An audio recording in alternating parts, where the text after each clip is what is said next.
Kenapa ada istilah butet, panggilan kepada anak perempuan Batak? Horas, dengan BK, apakah kalian pernah dengar lagu butet?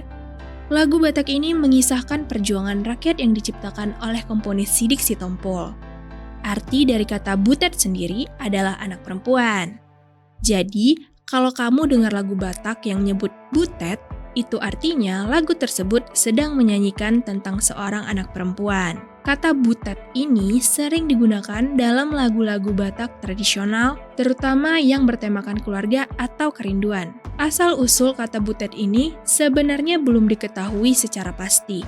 Namun, kata ini sudah menjadi bagian tak terpisahkan dari kosakata bahasa Batak. Yang pasti, butet menjadi sebutan untuk bayi atau anak perempuan yang belum memiliki nama.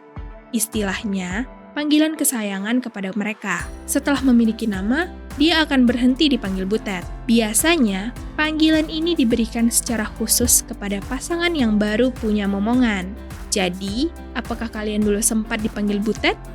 Atau, yuk tag teman kalian yang nama aslinya butet.